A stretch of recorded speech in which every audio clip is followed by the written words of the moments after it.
permission to come aboard.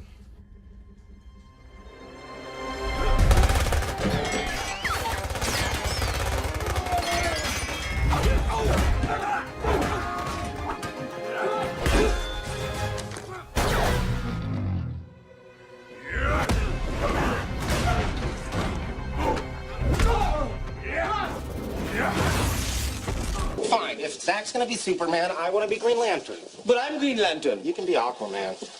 I don't want to be Aquaman. He sucks. He sucks underwater. He sucks fish pee.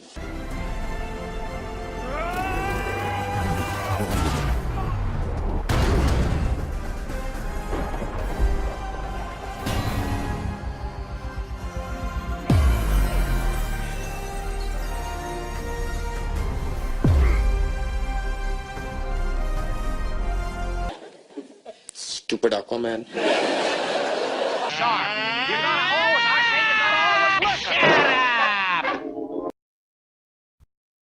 Our story starts with a lighthouse keeper named Thomas Curry finding an injured and unconscious woman washed up on the shore during a storm. Thomas takes the woman into his home and patches her up. When the woman is certain that her rescuer means her no harm, she explains that she's Queen Atlanta of Atlantis and is on the run from her betrothed, King Orvax. The two fall in love and eventually have a child together, who they name Arthur. Things are mostly fine until around when Arthur is 3, when Orvax sends soldiers to Thomas's home to reclaim Atlanta. Atlanta does manage to fight them off, but realizes that staying here will only endanger her son and her husband.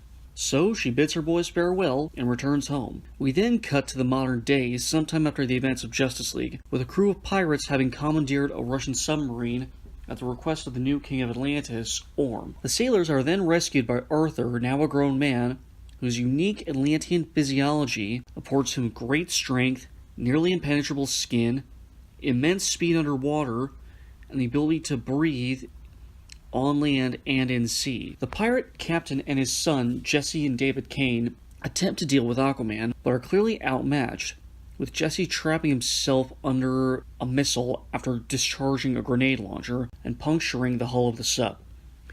David begs Arthur to save his father's life, but Arthur refuses, saying that the two of them have made their own bed and now they need to lie in it.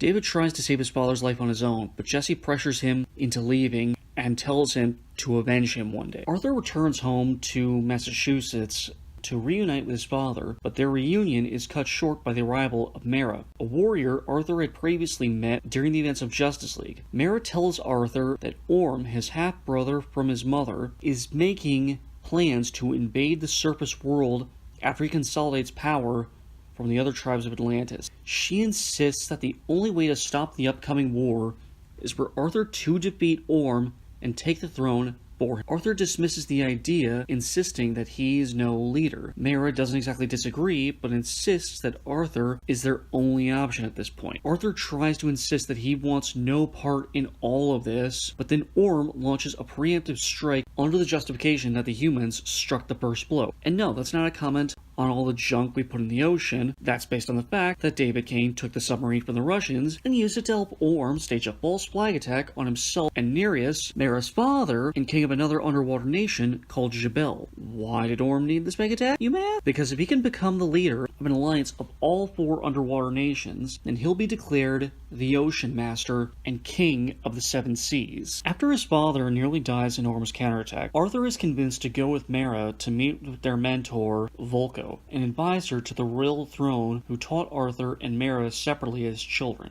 The old man then explains his pitch to Arthur. Search for the lost trident of Atlan, the first king of all Atlantis, then challenge Orm for the throne. Their meeting is then interrupted by the arrival of Orm's soldiers who have discovered Arthur. Arthur manages to drive them off except for one, who eventually manages to incapacitate him and take him prisoner while Mara and Volko escape. We then cut to Arthur chained up in Orm's throne room, furious with both this and the fact that Orm has repeatedly blamed him for their mother's death. Arthur forgoes Volko's quest and demands that Orm face him here and now. Orm agrees, and they engage in a gladiatorial match. Arthur fights very well, but is ultimately too unused to fighting underwater and is defeated.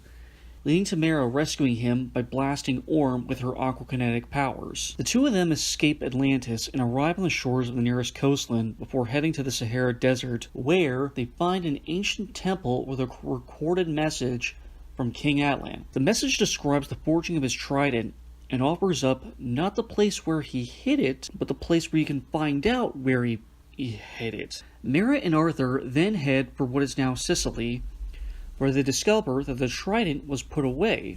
But they're then attacked by David Kane, now arriving with a set of power armor and a group of Atlantean soldiers, both provided by courtesy of one King Orm. Mera manages to dispatch the soldiers, and Arthur deals with David again, but the pirates' new weapons do manage to wound him severely. Meanwhile, Orm and Nereus approach the king of a third underwater country called the Fishermen. The Fisherman King refuses to join with the two of them, seeing no point in war with the surface dwellers, and saying that waiting for them to grow as a culture until they're enlightened like the rest of them is the better option. Orm responds by murdering his fellow monarch in cold blood and making an implicit threat towards his daughter, who then pledges her fealty to him. Arthur recuperates under Mera's watch on a boat they're taking to where the coordinates said to go, but are then attacked by monsters from an underwater region called the Trench. The duo try to fight the monsters off, but ultimately flee into the water before being swept into a wormhole leading to an island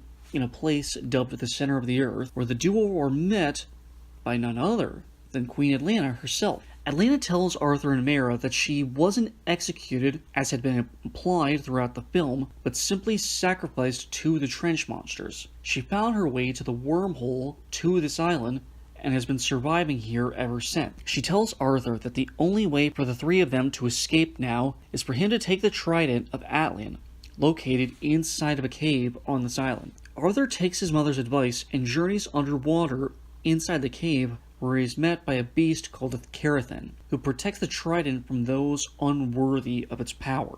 The creature tries to kill Arthur, but Arthur reaches out to it with his ability to psychically communicate with sea life, a power he demonstrated earlier in the film as a child.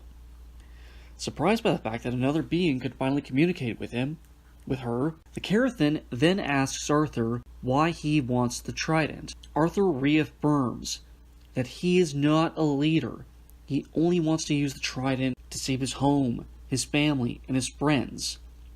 The Carathan allows for Arthur to attempt to take the trident, but warns that should it reject him, she will devour him. Fortunately, the trident does not reject him, and Arthur, Mera, and the Carathan all arrive in the Brine, the fourth underwater kingdom, where Orm and his forces are attacking so as to force their king's submission, and finally declare him the Ocean Master. With his ability to psychically communicate with sea creatures, Arthur convinces Orm and Nereus' cavalry to throw off their riders and retreat, while the Carathan deals with their artillery. Mera speaks with her father about why he needs to break his pledge to Orm, her reasoning being that Arthur now wields the trident of Atlan, which means he is by right the true kingdom of all four nations. Acquits himself just as well as Arthur did in their first duel, but the tables are turned now. Orm has never fought on land, which lends Arthur an enormous advantage that he leverages to its full potential. Orm is eventually defeated but expects that Arthur will kill him, but Arthur refuses to. Insulted, Orm insists that Arthur do it as it is Atlantean law. But Arthur's refusal is backed up by none other than Queen Atlanta. She tells Orm that he and Arthur are both her sons, and she does not want to see either one kill or harm the other. Atlanta also says that while she understands that Orm ultimately wanted to protect their people, he's done it in the wrong way by following his father Orvax's example. Orm is then ushered away quietly, while King Nereus, Queen Atlanta, and the Fisherman Queen all anoint Arthur as the one true king of the Seven Seas. Pros: Jason Momoa as Aquaman. I said back in my Justice League review that Jason didn't have enough material in that movie to get a good feel for his character. This movie unfortunately makes very little use of Jason Momoa's Arthur Curry / Aquaman. There's hints at what was probably there in Zack's cut of the film, but unfortunately, it was mostly scrapped with him just ultimately being the movie's Han Solo. He's the standard grumpy rogue character who could care less about what the heroes are invested in, but has a change of heart midway through the movie. And James Wan and company rectify that brilliantly. This might be a hot take even for DCEU fans, but Arthur Curry is literally my favorite character in this franchise now. Why? Because this guy is completely unapologetic for who he is. Filthy half-breed, you say? Hell yeah, that's what I am. You want some of this? He loves fighting, he loves drinking, he loves his family, he loves to help people, even if he acts like he doesn't, and he loves Mara, even if she is a crazy woman. But on the flip side, he also does have insecurities. He doesn't view himself as a leader, mostly because he doesn't view himself as someone who could inspire, who could lead, who could be more than anything than just the son that someone should have never had. And he says as much to the Carathan. You're right. I am a half-bred Mongol. But I did not come here because I thought I was worthy. I know I'm not. You understand me. I do.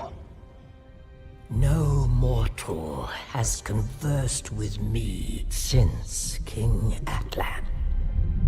Who are you? I'm nobody. I came because I have no choice. I came to save my home and the people that I love. I came because the Trident is their only hope. And if that's not good enough, then screw you.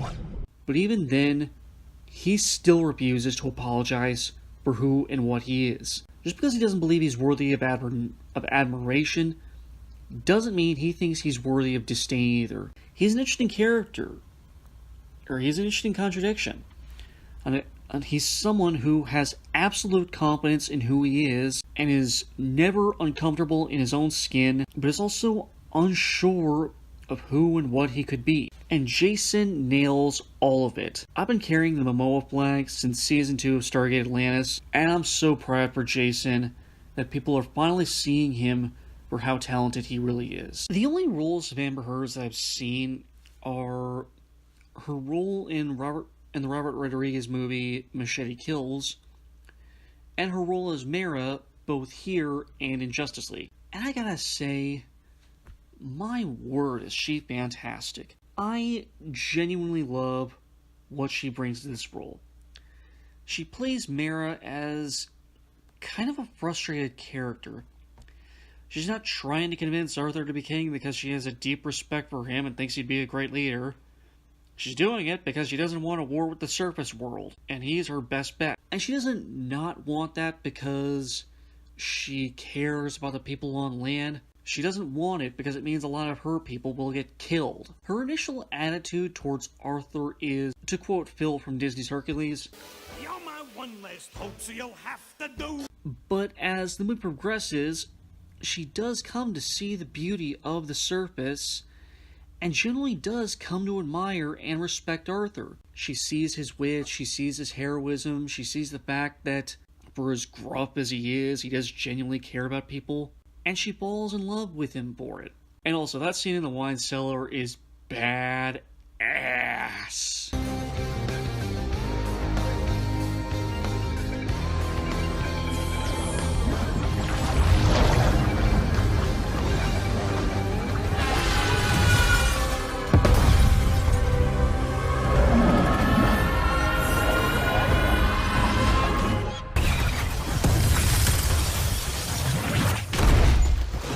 Patrick Wilson, who I previously talked about in my review for Zack Snyder's adaptation of Watchmen, plays Orm, and my main thought is, God damn.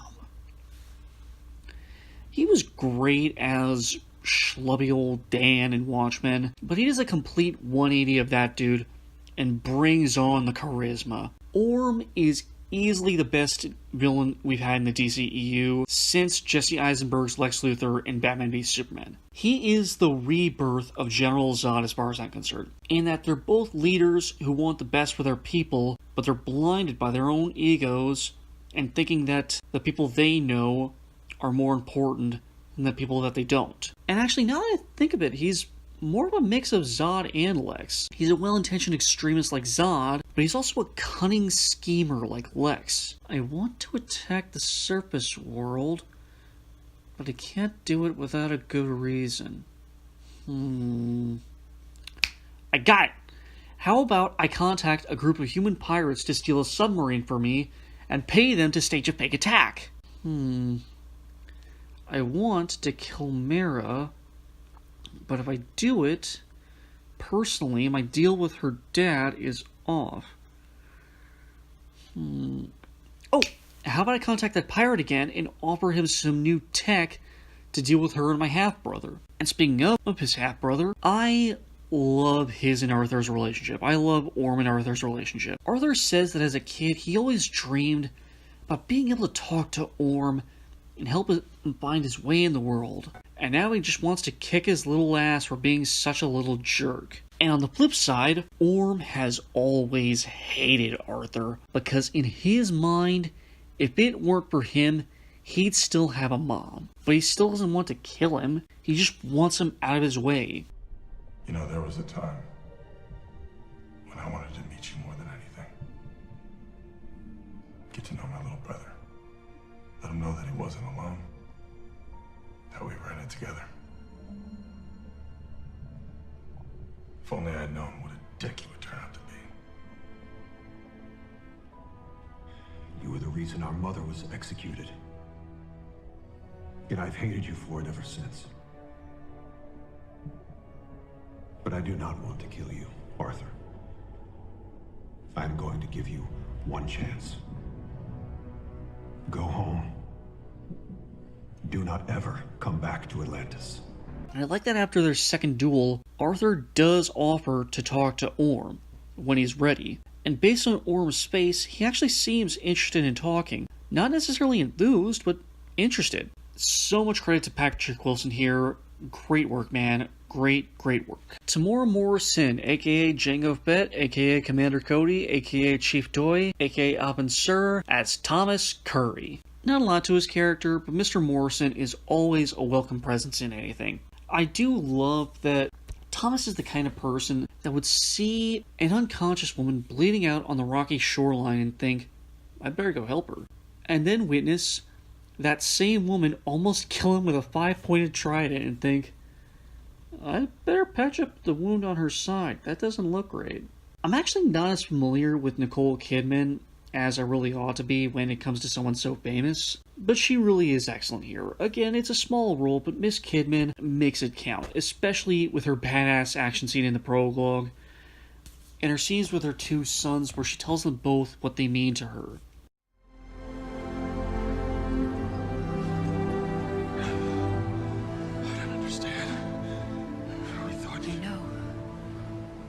Arthur saved me. You with him? I am. You're both my children, and I love you so much. But you have been misguided. And the last scene, where she finally goes to meet Thomas after so many years apart, really does just kill me. Yahya Abdul Mateen II, as David Kane / Black Manta. This guy is just so freaking cool. I just love the idea of a badass family of African-American pirates who descend from a World War II Navy SEAL who got crapped on by the country he almost died fighting for, so he decided, fuck all y'all, I'm gonna be a pirate. I love that Jesse and David are actually very close as father and son, and I love that of all the villains in the DCEU, this is the one that came the closest to killing the hero, unless you count Doomsday, who actually did kill the hero, but that's beside the point.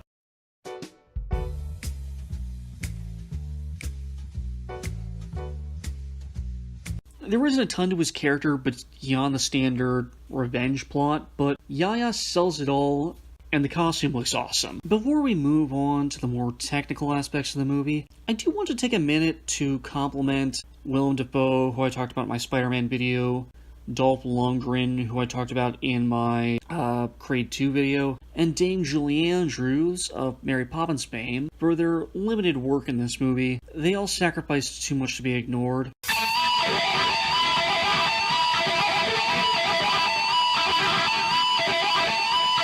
The former two play Volko and King Nereus, while the latter provided voice work for the Carathan, and they all did an awesome job. The former two are exactly what you'd think when you hear who plays who and what their role in the story is. And Julie Andrews as a scary eldritch horror of a sea monster is inspired casting. Thank you, James Wan. Thank you, thank you, thank you. And nice work, everyone. Nice work. I had my quibbles with Robert Gregson Williams' score for Wonder Woman, but I ultimately gave it a thumbs up. I have zero quibbles with the score for this movie, though, because it kills. We finally have a kick-ass theme for Arthur on par with Clark, Bruce, and Diana. It has horns, it has synth, it has electric guitars. Kudos to you, Mr. Williams. The first time you were working off of a foundation laid by Hans Zimmer, but this time, since Danny Elfman was too lazy to give you a foundation, you had to go off of your own ideas, and you had some damn great ones. Extra kudos also goes to the Black Manta theme in the track Permission to Come Aboard, which has lots of kick-ass guitars, and also features the greatest instrument of all time, in my totally not at all biased opinion, the electric bass guitar.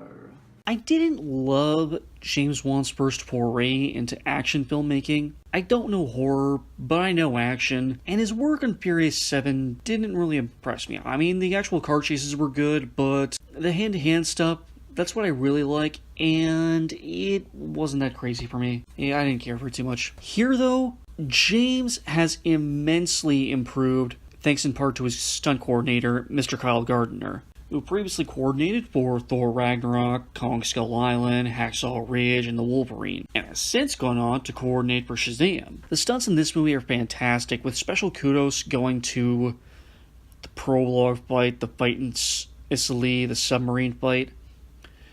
There were a few points where I thought James Wan was cutting more than necessary.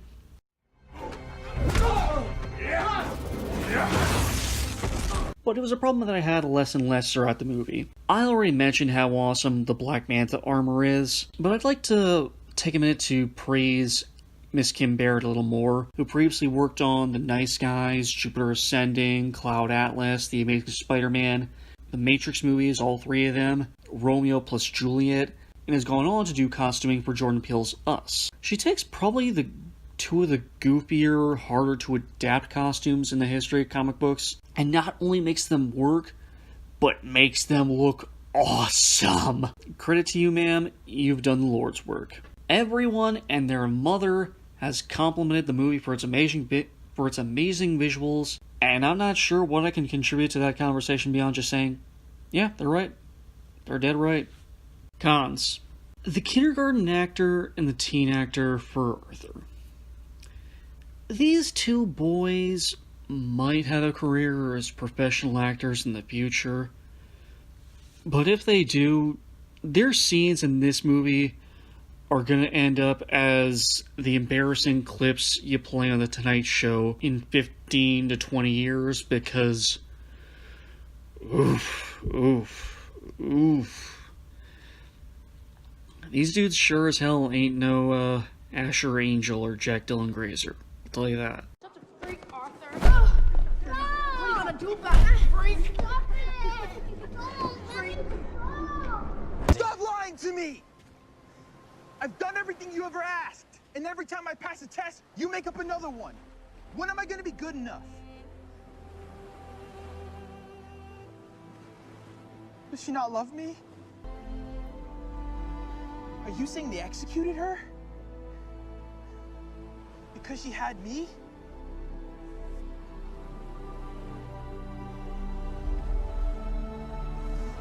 The dialogue is kind of clunky at times. Not as bad as certain lines in Man of Steel, which I do love, but definitely pretty noticeable. If only I had known what a dick you would turn out to be. And if that's not good enough, then screw you. James Wan does not have Zack Snyder's gift for popular music usage. I really don't care for the use of Depeche Mode's It's No Good, or maybe I just don't care for that song. And as speaking as someone who's never liked Africa by Toto, I really don't care for Pitbull's cover of the song. This last one is just a nitpick, but is Pinocchio really the first reference anyone has when thinking of being swallowed by a whale? I mean, when I think of Pinocchio, obviously the first thing you think of is the nose. And when I think of being swallowed by a whale, I think of either Jonah from the Bible, or maybe that scene in Finding Nemo. But Pinocchio? Really? Really? Really? I love this movie. I love it so much. After walking away from Wonder Woman a little bit lukewarm, and after walking away from Justice League with just cold resentment for Joss Whedon and the executives at Warner Brothers, it felt so good to see a DCEU movie that felt like a goddamn DCEU movie. And what was great in particular was getting to see this movie with my mom and one of her friends and just having an absolute blast. Between this movie and Shazam, I think the DC Extended Universe is in safe hands. I can't wait to see Birds of Prey, and I can't wait to see Wonder Woman 1984. I adore Aquaman, and I'm going to give it a 4.5 out of 5. Thank you all for watching. I hope you enjoyed this review. And if you did, like this video and subscribe to my channel. I have a few more videos in the pipeline that are coming out later this year. One video that I have sitting on the back burner is about Hulu Japan and HBO Asia's new series from last year, Miss Sherlock. But before I get to that, there's a movie that I promised to talk about last year that I never got around to. And I'll be posting a review for Infinity War for my next video. I might make Infinity War an actual video when the Blu-ray drops. Yep, I'm finally going to do a review for Infinity War before the end of the month. Then, I'll follow that up with a review for Endgame. The former will absolutely be scripted, the latter might not be, but we'll see. Meanwhile, check out all my other DCEU reviews. I've talked about Man of Steel, Batman v Superman, Justice League, Suicide Squad, Wonder Woman, and Shazam, as well as reviews for Zack Snyder's Watchmen, Black Panther, Blade, Deadpool 2, Venom, Sam Raimi's Spider-Man, and Neil Marshall's Hellboy. And I even have some reviews for stuff that aren't movies, like the video game Marvel Ultimate Alliance, the Alan Moore comic Watchmen, plus reviews for the first trailers for Aquaman and Shazam, but I suppose those are a tad redundant now. But in the meantime, have a great day, everyone. Woodstock, out!